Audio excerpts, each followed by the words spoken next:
Election की date announce हो चुकी है। एक बार फिर से पॉलिटिकल पार्टी पाकिस्तान तहरीक-ए-इंसाफ और उसके साबका और मौजूदा रहनुमाओं के खिलाफ जो है क्रैकडाउन शुरू हुआ है। फवाद चौधरी साहब साबका रहनुमा है, इस्लामाबाद पुलिस ने उनको जो अपनी हिरासत में लिया है। असद कैसर साहब जो हैं उनकी गिरफ्तारी अमल में लाई गई कि मीडिया एक बार फिर जो है पाबंदियों की जद में है पाकिस्तान में। काशिफ अब्बासी साहब और उनकी जो मिसेज हैं बुलाकर मैसेज भी दिया गया कि जरा थोड़ा सा हाथ होला रखें। अब्बासी साहब जो है वो ऑफेयर हो गए। 3 मकामात पर दहशतगर्द हैं उनकी जानिब से हमले किए गए।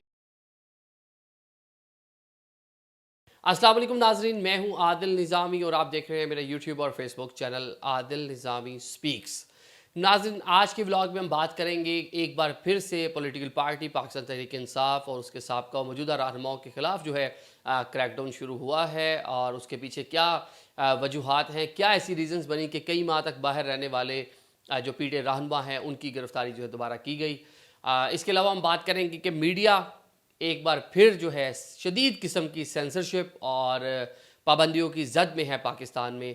तीसरा, एक बार फिर से मुल्क में दहशतगर्दी की लहर है और 3 मकामात पर जो दहशतगर्द हैं उनकी जानिब से हमले किए गए और सिक्योरिटी फोर्सेस पाकिस्तान की जानिब से भरपूर उनके खिलाफ जो है कार्रवाइयाँ भी की गई हैं। सबसे पहले आज दोबारा पाकिस्तान तहरीक इंसाफ के रहनुमा हैं फवाद चौधरी साहब, साबका रहनुमा हैं, इस्तेकाम पाकिस्तान पार्टी में गए, वहाँ रुके, एक आधा खाना शाना खाया, चंद रोज़ पहले दोबारा भी जहांगीर तरीन साहब से मुलाकात की, लेकिन उस तरह से मुतहरिक नज़र नहीं आए, कोई पार्टी में रोल नहीं लिया। 2 जलसे कर चुकी है इस्तेकाम पाकिस्तान पार्टी, स्टेज पे हमें नज़र नहीं आए। तो उसके बाद जो है जो फवाद साहब हैं थोड़ा ज़रा वोकल भी हैं और बात भी करते हैं, निजी महफ़िलों में भी वो बहुत सी बातें कर रहे थे, जो लोग उनसे मुलाकातें कर रहे थे उनको बता रहे थे, कुछ ग्रजेस भी थे उनको।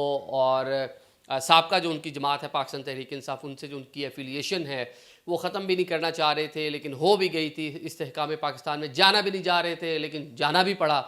तो इस सारी की सारी चीज़ों में वो ज़रा निजी महफ़िलों में ज़रा खुलकर इज़हार ख्याल कर रहे थे और पाकिस्तान का जो पॉलिटिकल सिनारियो है उस पर भी डिस्कस कर रहे थे कि और फोर्स ही जो वो कर रहे थे कि आगे जाके इलेक्शन, उसके बाद क्या होगा, लोग क्या चाहते हैं, लेकिन क्या हालात पैदा किए जा रहे हैं, जिसकी वजह से आज उनको अगस्त के महीने में थाना अपारा में एक मुकदमा दर्ज हुआ था। रैली निकालना और रुकावटें खड़ी करना, जलाओ घराओ, इस तरह का मुकदमा था।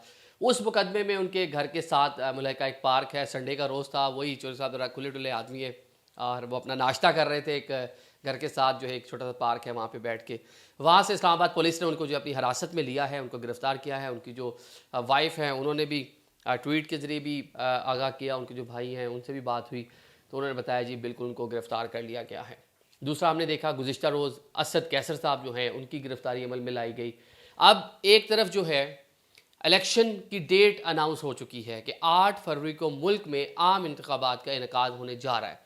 दूसरी जानिब हम देख रहे हैं कि जो पॉलिटिकल पार्टीज़ हैं कुछ तो जो हैं उनको तो फ्री हैंड है कि आप जाकर जल्द से जुलूस करें, आवाम को मोबलाइज़ करें, अपने कारकुनान से एड्रेस करें जो रहनुमा है। On the other hand PTI को अभी तक वो हालात भी मुयसर नहीं हैं, बल्कि एक चीज़ कही जा रही थी कि शायद अगले कुछ टाइम में जिस तरह लीडरशिप है उसके खिलाफ साइफर हो, तोशाखाना हो या दीगर जो मुकदमात हैं उनमें बड़ा तेज़ी से ट्रायल होगा। ऑन द अदर हैंड जो रहनुमा जिन्होंने अभी तक प्रेस कॉन्फ्रेंस नहीं की या जिन्होंने ट्वीट के ज़रिए हज़ारे लाताल्लुकी नहीं किया, उनके ऊपर जो है हालात थोड़े मुश्किल बना दिए जाएंगे, पैदा कर दिए जाएंगे, ताकि जब इलेक्शन का पूरा प्रोसीजर हो तो कोई कागजात लेकर आने वाला ही ना हो। तो अब सूरत हाल थोड़ी उसी जानिब दिखाई दे रही है और पीटीआई के जो रहनुमा बचे हैं उनको मज़ीद कह लें कि मुश्किलात का सामना है। और फवाद साहब जैसे लोग जो अपराइट किस्म के लोग हैं उनकी कुछ बातों पे आप इख्तलाफ कर सकते हैं, लेकिन ओवरऑल बड़ा एक क्लियर विजन रखते हैं, बहुत से मामलात पे पढ़े लिखे हैं और हमारे तो जर्नलिस्ट कम्युनिटी का भी हिस्सा रहे हैं और बतौर वज़ीर इत्तलात और नशरियात भी हमने उनको देखा, बतौर वज़ीर जो आईटी बने थे, साइंस एंड टेक्नोलॉजी सॉरी, वहाँ भी हमने उनको देखा। तो बड़े एग्रेसिव हैं, मामला फ़हम है, चीज़ों के बारे में नॉलेज रखते हैं, अच्छा बोलते हैं, आउटस्पोकन है। शायद इसीलिए थोड़ा सा उनके लिए हालात जो हैं वो साजगार नहीं हैं कि वो उस तरह से एक्ट नहीं कर रहे जिस तरह से ख्वाहिश है। अब आगे बात कर लेते हैं मीडिया। पाकिस्तान में मीडिया जो है क्राइसिस, वो चेयरमैन पाकिस्तान तहरीक इंसाफ इमरान खान जब प्राइम मिनिस्टर थे उस टाइम क्राइसिस था, उससे पहले परवेज़ मुशर्रफ दो और उससे पहले दीगर जो हुकूमतें रही हैं, हर हुकूमत अपना अपना हिस्सा मीडिया के उसको स्नब करने में, उसको कंट्रोल करने में, उसकी सेंसरशिप के लिए डालती है। उसके पीछे समहाउ अदारे भी मुतहरिक होते हैं। अभी दोबारा हम देख रहे हैं काशिफ अब्बासी साहब और उनकी जो मिसेज हैं, इनके बारे में यही है कि इनको थोड़ा बताया भी गया, समझाया भी गया और एक जगह बुलाकर मैसेज भी दिया गया कि ज़रा थोड़ा सा हाथ होला रखें और आप बहुत ज़्यादा लाइन क्रॉस कर रहे हैं, बहुत ज़्यादा चीज़ों में आप ऑफेंसिव हो रहे हैं और थोड़ा कंट्रोल करें। ऑल दो 2-3 घंटे का ये जो इनकी मुलाकात के लिए जहाँ गए थे, इनको वेट भी करना पड़ा, जिसके बाद मुलाकात हो गई और जो मैसेज है वो भी डिलीवर हुआ। लेकिन ये दोनों शख्सियात जो हैं, अब्बासी साहब, उनकी जो मिसेज हैं, वो जूँ के तू वैसे ही प्रोग्राम करते रहे और जिसकी वजह से अब्बासी साहब जो हैं वो ऑफेयर हो गए हैं। लेकिन उनकी मिसेज जो है ऑल दो प्रोग्राम कर रही हैं, लेकिन थोड़ा ज़रा वो भी संभल कर ज़रा कंट्रोल्ड होकर अभी फ़िलहाल बात कर रही हैं।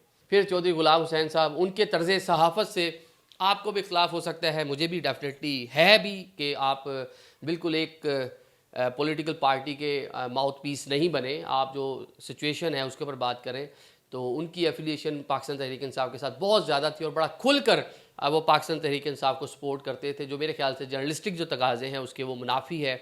इस तरह से किसी भी एनालिस्ट का एक तरफ बाइस्ड होकर जो है बात करना मुनासिब नहीं है। या तो पाकिस्तान तहरीक इंसाफ ज्वाइन कर लें, उनके स्पोक्स पर्सन बन जाते, फिर वो इस तरह की बातें करते, तो मेरे ख्याल से ठीक था।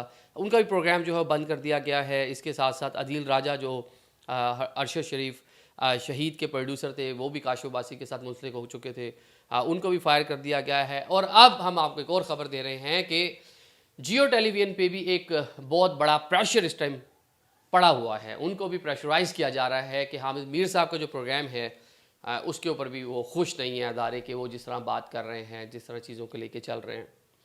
यही हामिद मीर थे, पाकिस्तान तहरीक इंसाफ की हुकूमत थी, उनका प्रोग्राम बंद हुआ, कई महीने जो है उनका प्रोग्राम जो है वो नहीं रहा स्क्रीन पे।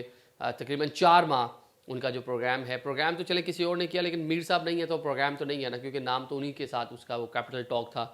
तो उनको ऑफ एयर रखा, जिसके बाद दोबारा ये जो नई गवर्नमेंट आई तो दोबारा से मतलब पीडीएम हुकूमत जब आई तो उनको फिर मौका मिला और उन्होंने प्रोग्राम किया।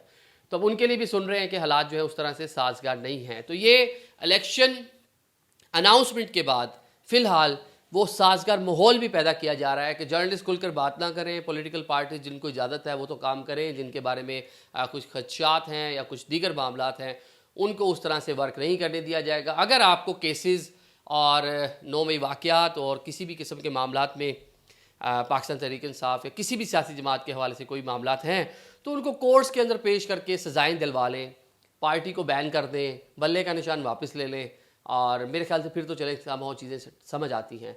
लेकिन अगर अभी तक कोई ऐसी चीज़ नहीं है तो फिर मेरे ख्याल से जो डेमोक्रेटिक तकाज़े हैं और जो एक जमहूरी सोच रखने वाला कोई भी शख्स है वो यही चाहेगा कि पाकिस्तान तहरीक इंसाफ को भी फ्री हैंड मिलना चाहिए और एक लेवल प्लेइंग फील्ड जिसका तमाम सियासी जमातें मुतालबा भी करती हैं वो दे दे और जिसको अवाम जो है वो सिलेक्ट करे, अब वो आके हुकूमत बनाए। अब जो तीसरी अहम टॉपिक है आज का वो था मुल्क में दोबारा से एक बार दहशत गर्दी की लहर, और ये एक बड़ी लहर है।